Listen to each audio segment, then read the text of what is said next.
baby. I want my compression scoopers. But you're the only one. Heart rate? Oh, we have lots of consistency. 65.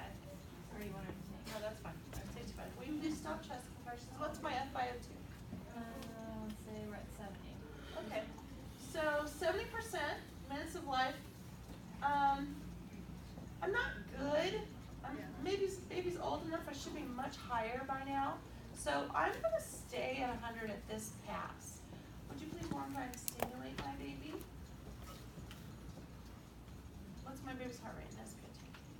SpO2 is up to 85.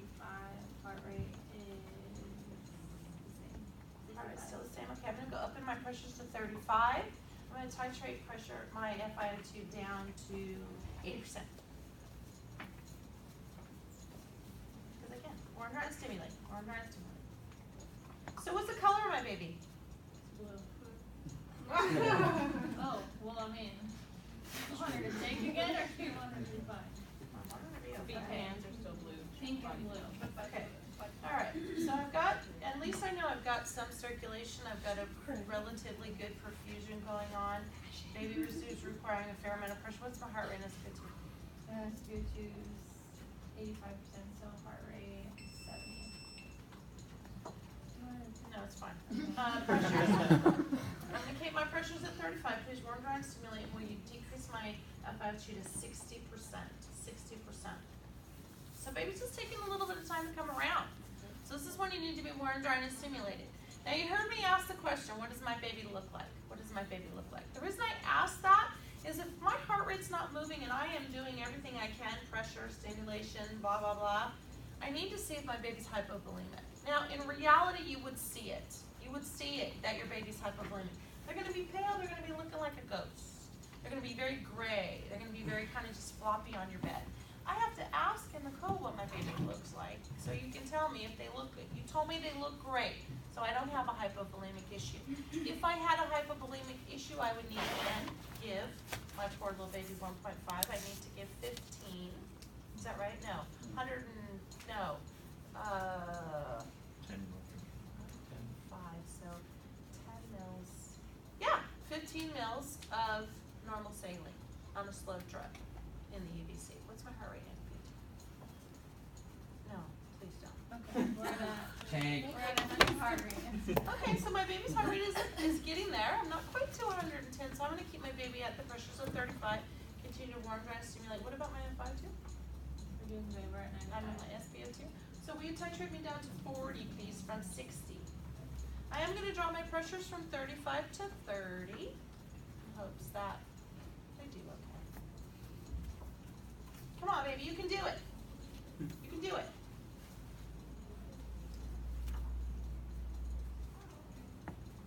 And what's my heart rate in SpO2? 130 and 95%. Beautiful. So will you please titrate my FiO2 down to 30%? I'm going to drop my pressures from 30 to 25. Keep warm, dry, and stimulating. All this good stuff. I'm kinking the two. That's never a good thing, Miss Prophet. Oh, I forgot something, but that's all right. What did I forget? OT2. Yep, I sure did. Heart rate, SpO2. Heart rate is 145, SpO2 100%. Okay, so titrate me down to room air. I'm dropping my pressures from 25 to 20 at this point. Continue warm, dry, and stimulating.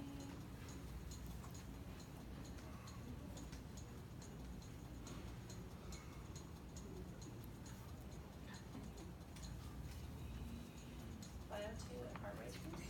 About 10% heart rate is 160. Okay, so baby's doing really, really well. So I'm just gonna sit tight.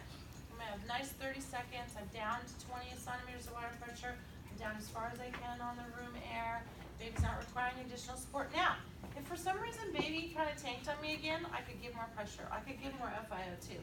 I just need to get to a point where baby's not moving around anymore, okay? Some babies will need a little bit. Some babies will not. Heart rate and SpO2? Heart rate is 165, SpO2 100%. So definitely a little girl. And we are down on room air. I'm at 20 centimeters of water pressure. I'm going to call post-resuscitating care. So ring, ring, ring. Haley, post This is resuscitation RT Jody Lee. I have a baby I'm bringing to you. It's a 36-weeker, had clear fluid, diabetic mom. They are currently intubated with a 3.0 tube.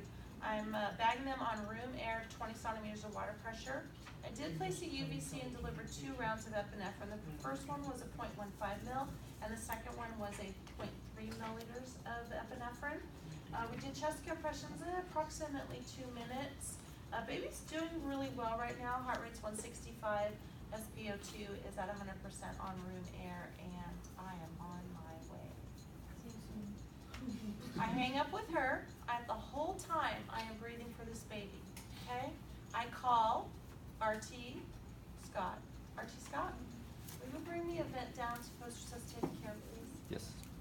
So 2 calls when you have an intubated baby. 1 to post-resuscitated care and 1 to RT to bring you a vent. Okay? That's where you need to be. In Okay? 2 weeks. Yeah. Okay.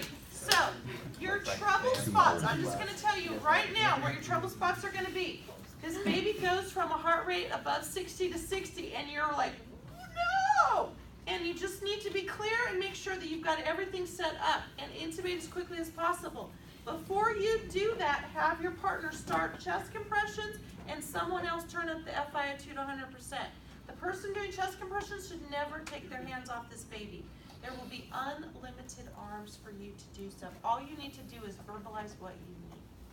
Okay? Then you go to work to get an intubate. Get this baby intubated.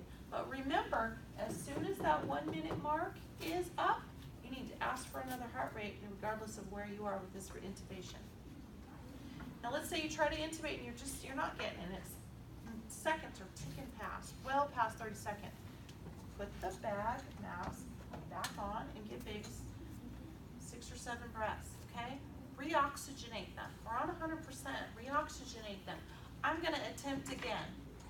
Then attempt again. Don't go long times without baby being oxygenated. Okay? Questions? That's where you're going to struggle. That transition time. So I know I only have 4 heads, so 4 groups should be isolated and trying to make that transition happen. Do it 3 or 4 times. Relinquish the head to the next 4 set. Let them go through it. Just keep cycling through because it just is going to take practice. And those of you that don't have a head at the moment can practice verbally what you're going to do. Mimic the arm movements. Yes, Karen? If the heart rate is at 60, would you intubate? Below 60? I'm never going to do that to you. That's why But I'm let's asking. go with this scenario because this will happen, you guys. This is a real situation. Your baby gets delivered and you do your 20-30 seconds warm, dry, and stim, and you palpate the pulse and it's under 60. Okay, I know I got Ms. Prophet to do this. I haven't done anything for this baby yet. So you need to establish effective ventilations for 30 seconds. So until you've done that, this is off the board, regardless of where that heartbeat's at. So I do my effective ventilations, I get them, I have 30 seconds of effective ventilation. If I palpate again and it's still under 60, then I'm gonna intubate. That help? Let's just say pressure gets to you and because you said we have time limit of what, 2 minutes to intubate?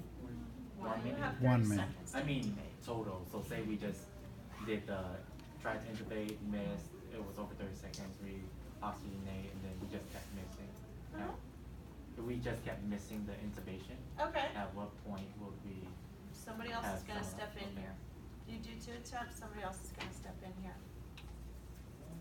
In the code, you're gonna get it. You're gonna do it until you get it. This Okay. probably gonna put the heat on you. Okay? These heads are super easy, you guys will see. These heads are really, really easy to intubate. Remember to do your 4 confirmative steps, alright? The glottic opening is super easy to see. Boom, there it is. I see the glottic opening. I'm gonna pass the tube right through there. I see the tube pass through. That's 1. 2, few breaths with colorimetry, condensation, and somebody's gonna verify equal and bilateral breath sounds. Those 4 confirmative steps. Certain depth of the tube. Well, in the intubation and in any neonate intubation, see this big black line? Some tubes have double black lines. That's all you do. That's it. Just do the vocal cord. As soon as you see that line past the vocal cord, stop.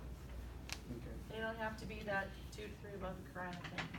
But we don't need to verbalize to Well, people, oh, they're at So my many baby was a centimeters. 1.5 kilogram baby, so lip to tip weight would be about 5.5. Okay. So lip to tip it, well, I'm sorry, 7.5, it's 6. You add 6 to their weight. So 1.5 to 6 would put me at 7.5. I should be approximately at the gum, 6.5 to 7, approximately. Okay. And that's one thing I did not give in report. Yes, depth of tube, because what can happen when I get down there? It could have moved. They're like, whoa, whoa, whoa, RT said it was 7. It's at 9, or it's at 4. Okay, there's a problem. Cuff and cuff pressure? Okay, just double checking. Yeah, no cuffs. Babies, no cuffs. The reason why, Just small the airway. anatomy of the cricoid is the smallest, super funnel-like, makes it perfect. That's why we're really cognizant about what size we use. We have a perfect anatomy seal. So there's no customer that slips out with a big Yeah, super easy. Just as long as you didn't fully estimate. Yeah. Some of your babies, like this was a diabetic baby. This baby could have had a little bit of swollen glottic opening, so you could make it a tough intubation. But you're gonna see all that. When you get in here, you're gonna be able to see. Remember, get in there enough to displace that tongue, you guys. That's the biggest complication everybody makes on a baby, is you're like, I don't wanna hurt the baby, so I'm just gonna go right there. All I see is a big fat tongue. Get this blade in there and scoop that thing forward so that you can see that glottic opening. Alright? Remember, no cranky. Just because they don't have teeth doesn't mean they're not there. Those teeth are there. Do not break their teeth. Okay? At what point do we stop the chest compressions? Because in our scenario, the heart rate was at 135 and the compressions were still going. Why? I don't know. And we, Under 6 weeks. they tanked out after your next assessment, but we were just curious, like, let's say you have a baby whose heart rate reaches 110, or the normal heart rate of a baby, and let's say the baby tanks below 60, just something happens. Okay. So, When, you only do chest compressions when heart rate's under 60. I don't think I was doing them. I think I stopped. I started again when it tanked. You stop. Yeah, heart rate, chest compressions are only taking place when heart rate's under 60. I thought there was some sort of heart rate returning to a normal heart So rate. heart rate did return and I stopped. Okay. I Okay. did, and then I had her start Yeah, again. okay. Because they, I better have. Just wanted to make sure. Anybody You else? stop. I did, Yeah. okay. Cameraman says I The stopped. second time, the first time was a little bit Let the gum and let the off, teeth. so What you say? I think we stopped, no, but, we're- okay. The second time, did I not Second time stop they in did stop. time?